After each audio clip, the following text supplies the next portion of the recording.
Hello guys and gals, and this is part 11 of our journey through this book. We are to the Hoenn region, I believe, and we are going to continue that.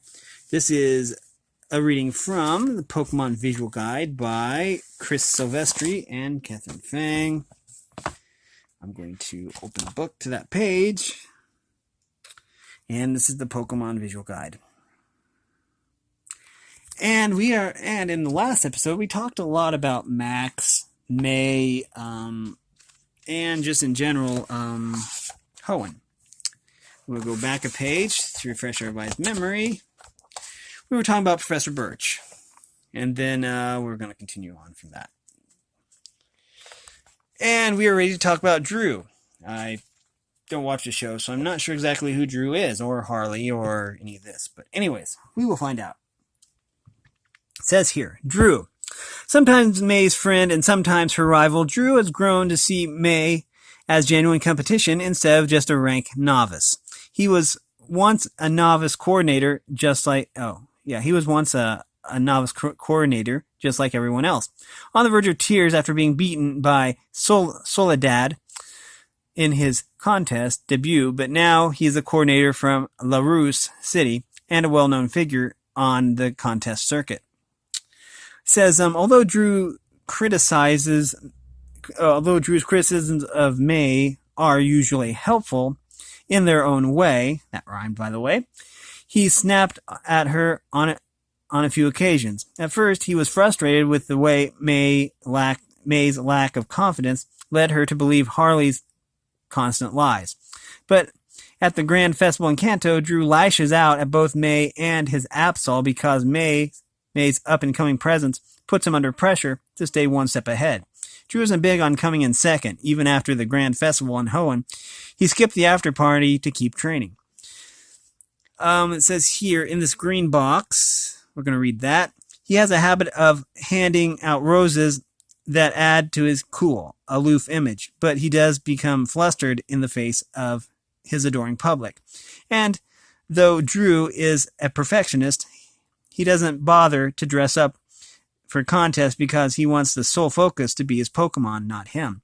May once described Drew as a guy who liked to make fun of her, not a friend, but their relationship has more than thawed. They even saved each other when they were both stranded on Mirage Island. Okay, let's go over Drew's Pokemon now. Then we'll talk about Harley. Drew's Pokemon are Butterfree, Masquerain, Flygon, Absol. I do love Absol. And Roserade. Okay, now let's talk about Harley. I like how Harley looks like her Cacturn. Cacturn. Anyways, Harley's demeanor is all sweetness and light, but cross the Slateport City coordinator in any fashion, and his true nature becomes all too apparent. Oh, he had long hair. Purple hair. Okay. Anyway, some coordinators try to wow the crowds with beauty, but Harley prefers to send a shiver down the audience's spine. Of course, he thinks his intimidating Pokemon are absolutely darling.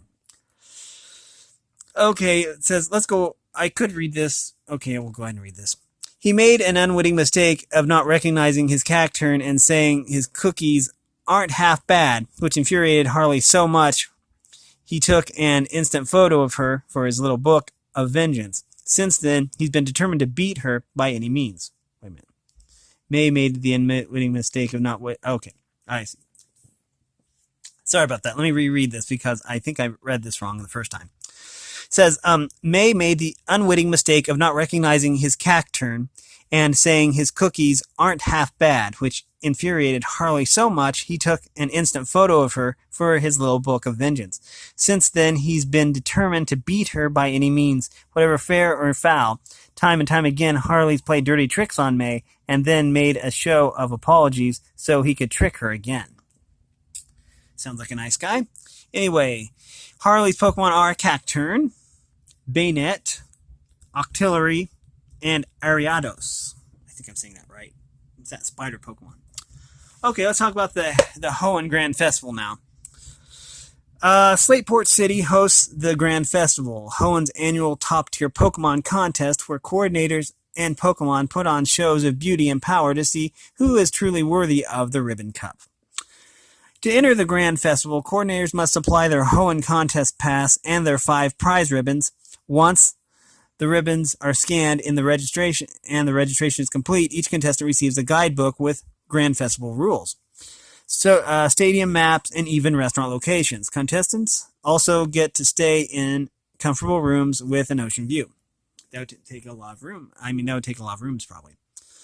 Okay, the preliminary round. Okay, no, wait. Yeah. Because I think that this goes to this, and so we're going to read this. Preliminary round. Held on outdoor contest stages, the preliminary appeals are scored on a scale of 1 to 100, and only the top 64 coordinators advance to the main competition. Those are tough odds considering that there are 247 preliminary round entries and in the year May competes. These rounds are judged by auxiliary judges instead of the usual combination of Mr. Contesta, Mr. Tsukizo, and Nurse Joy. Main competition. Okay, it says here, contestants take the stage for main competition appeals in the reverse order of their preliminary round standings. 3 minutes are allotted for each appeal, and each judge scores on a 1 to 20 point scale. The judges' individual scores are added up, and the top 32 contestants advance to the next round. For the next day, 5-minute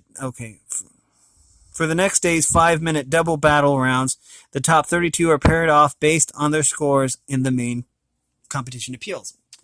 It says here that May defeats Harley.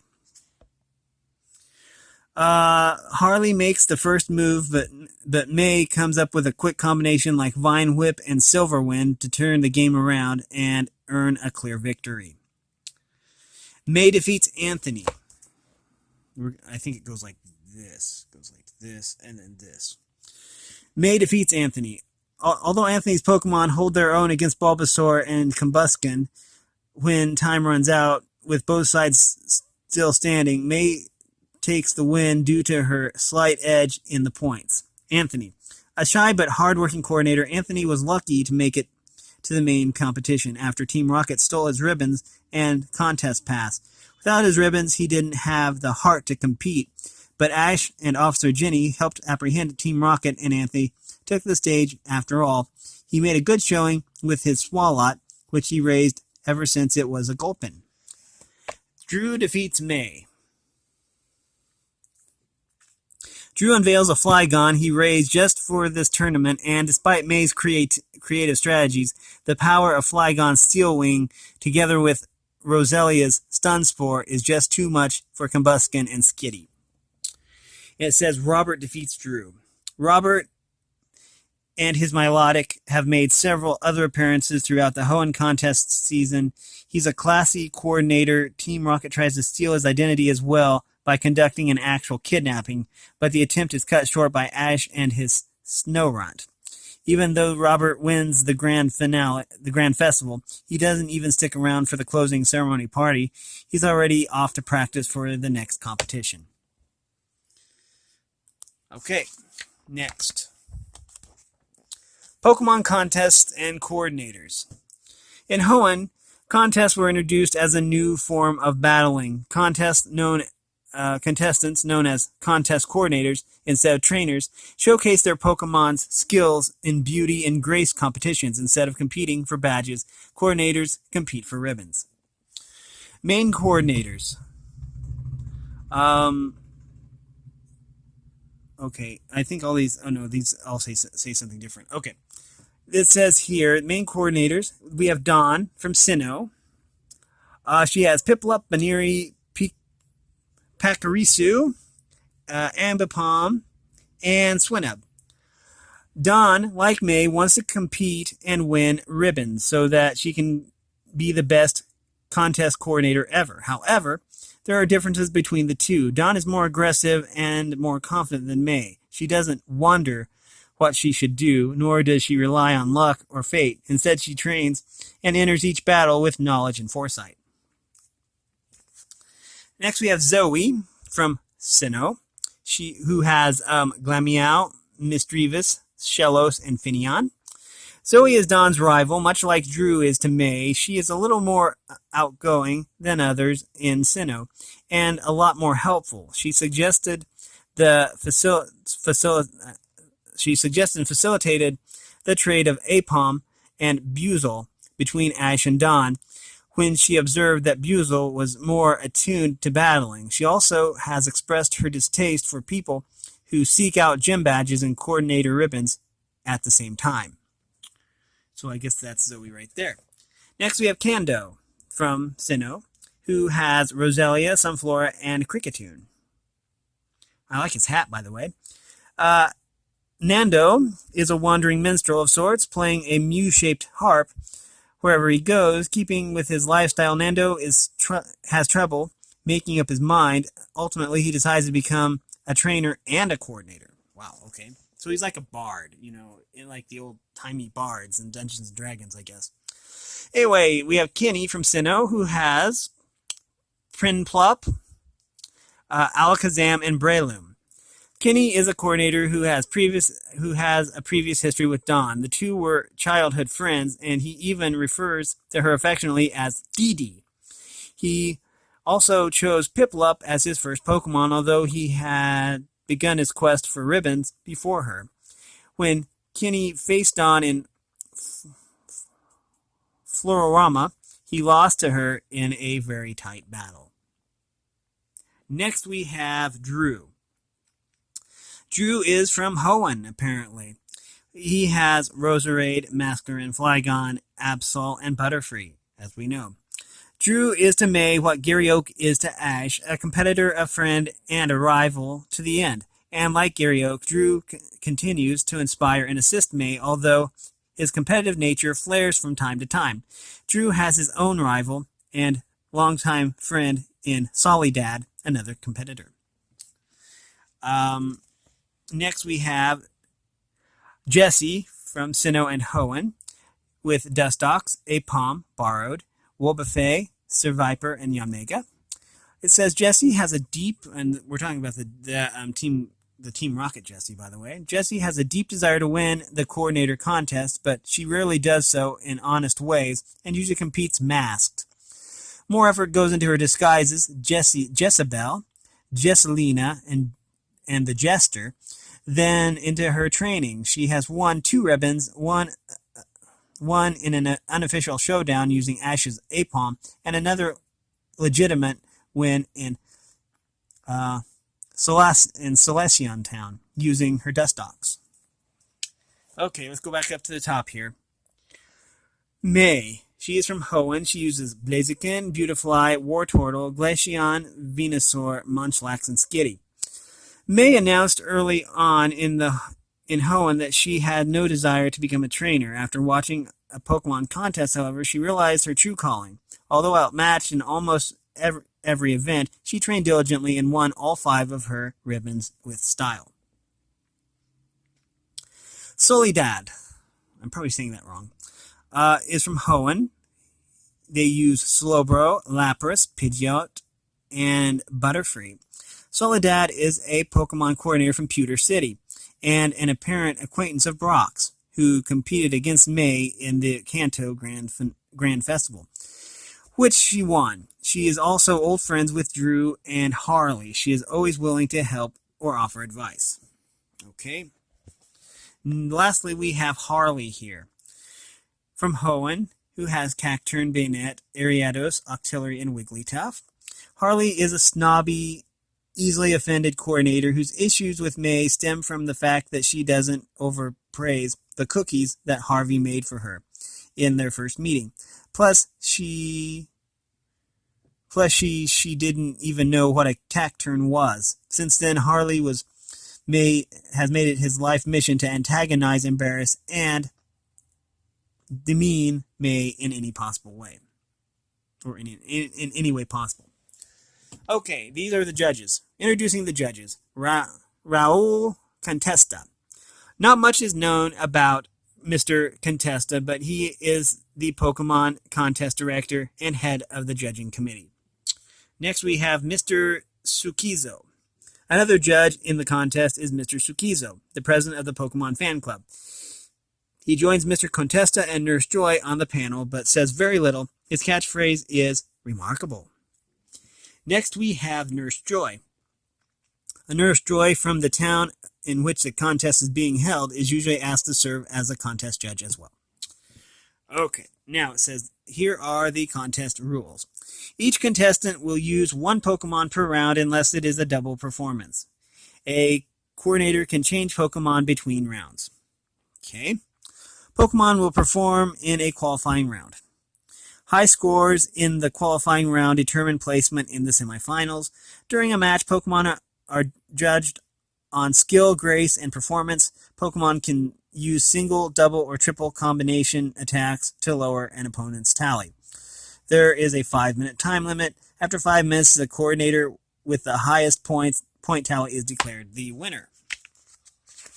Okay, let's get this, see what we got here. Hoenn Gym Badges. Excuse me. Hoenn Gym Badges. When Ash heads to Hoenn, he doesn't know what to expect. The gyms in Hoenn are staffed by expert warriors specializing in electric type, fighting types, and fire types. Okay. Rustboro City Gym. Gym leader is Roxanne. It says Geodude uses Rollout followed by Mega Punch, which takes Trico out. Okay. Then Roxanne questions using an electric type Pokemon in a rock gym, but Pikachu has a trick of its sleeve. A massive thunder attack changes the terrain of the gym, and because the terrain has been altered, Geodude cannot perform his move, and Pikachu takes the match. Then it is Nose Pass versus Pikachu. Nose Pass uses Zap Cannon, but the electricity charges Pikachu and it uses it against Nose Pass and a well-placed Iron Tail for the win. Okay, next we have the Mauville City Gym, and the gym leader is Watson. Jovial Watson starts with Magnemite, which tries Swift on for size. Pikachu uses Dodge, then Thunderbolt, which surprisingly takes Magnemite down. Next is Voltorb. Voltorb is next and uses Screech before Pikachu uses one Thunderbolt and takes the victory. Finally, Magneton uses Shock Cannon to take Pikachu out, but Pikachu takes down Magneton with a Thunder attack, giving Ash the Dynamo badge. Electric types versus electric types. Watson is a fun-loving gym leader in Mauville City. He accepts Ash's challenge, and after a few tense battles, Ash beats him. However, the battles are one-sided. Pikachu easily wipes the floor with Watson's Pokemon. After the match, however, Pikachu falls ill, and a trip to the local Pokemon Center reveals that Pikachu is suffering from overcharge again, making all its attacks super powerful. Watson, however, is so depressed after his defeat that he gives up the Mauville City Gym. Ash tries to return the badge to Watson, who won't hear of it. Ash is rewarded the badge for helping the electric-type Pokemon. Next is Lava Ridge Town. Ooh, this one sounds fun. Let me see. The gym leader is Flannery. The inexperienced Flannery seems like an easy target for Ash, but the ease turns to unease once Flattery settles in and uses Reflect to reduce Corfish's Vice Grip by half. Corfish's Crab Hammer takes Magcargo out for good. So it was Magcargo versus Corfish. Surprisingly, Ash sends out a Grass-type Trieko against a Fire-type, which is a type disadvantage. The battle goes back and forth, but when Slugma burns Trieko, Ash calls it back. As Corfish charges Slugma with Vice Grip, it gets hit with a Yawn attack, putting it to sleep. Ash is forced to pick another Pokemon. When Slugma tries to use Smog again, Pikachu uses Thunderbolt, charging the Cloud, then counters Yawn with Quick Attack before applying Thunder for the win. Down to her last Pokemon, Flannery chooses Torkoal and manages to take out Pikachu with a combination of Iron Defense and Flamethrower. Ash takes out Trieko next, which gets eliminated by Overheat the minute it leaves the Pokeball.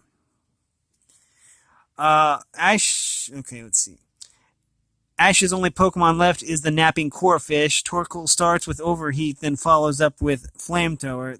This time Corfish gets around iron defense by spinning Torkoal on to its feet with vice grip, then bubble beam. The battle goes in the favor of Ash. Next, we have the Dewford Island gem.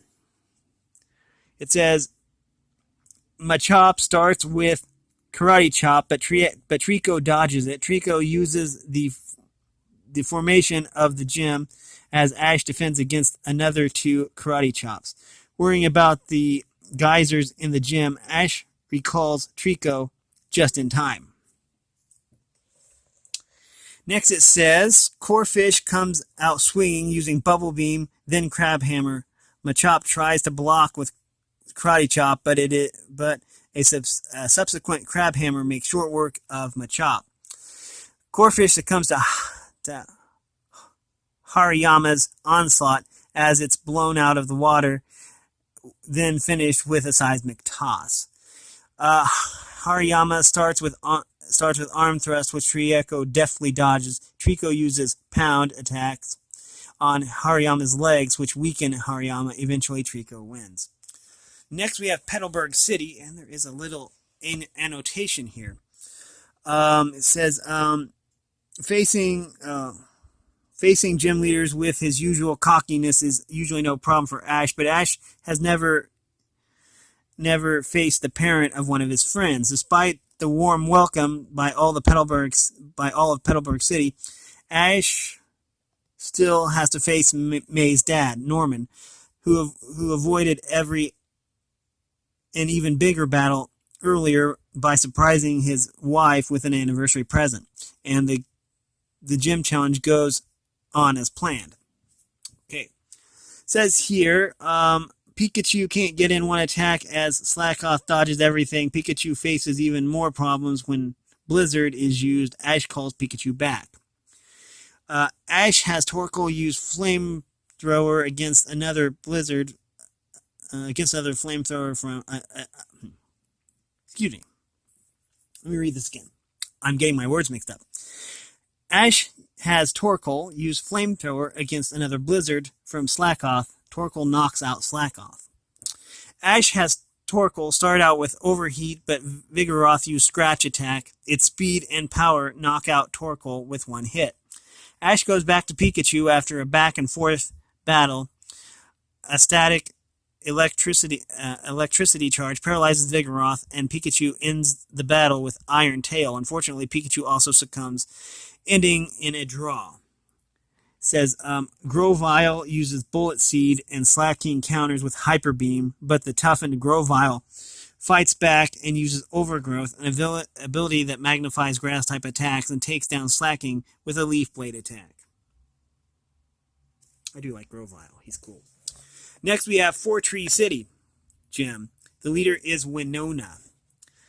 Ash once again goes against the grain and uses a type of disadvantage. Pokemon like Grovyle, which is weak against flying types like Altaria, in the end works as Grovyle uses Leaf Blade for the win. Pikachu goes for Quick Attack while Pelipper tries to keep its distance with Hydro Pump. Pikachu then electrifies the Hydro Pump, knocking both Pikachu and Pelipper out. Winona sends out Swellow as her last Pokemon, while Ash chooses Grovyle, thinking his speed is an advantage, but all of Grovyle's jumping is no match for Swellow. Grovyle is hit by an Aerial Ace, an almost unavoidable attack, which does Grovyle in. After a titanic clash in the air, Ash decides to have his Swellow use Wing Attack on the dusty ground, blinding Winona's Pokemon, allowing it to finish it off for the 6th gym badge. Moss Deep City Gym. The gym leaders are Tate and Liza. Ash finds that the gym is run by 2 people, Tate and Liza, and after helping them defend against Team Rocket, they decide to battle for the gym badge. However, this is a double battle, and that uses 2-on-2 Pokemon battle, and Ash must find a way past the combination attack of Solrock and Lunatone. Ash also must deal with the planets floating in the gym, which will affect his battle style. Says here, the twins become effective through the use of their teamwork, but Ash steps his game up using combos of his own. He has Pikachu and Swellow combine their attacks and give each other a protective thunder armor, which breaks through the light screen and paves their way for victory. And that is, again, that is a controversial move right there.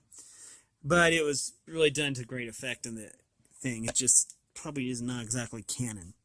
Anyway, we have the Setopolis City Gym, and the gym leader is Juan.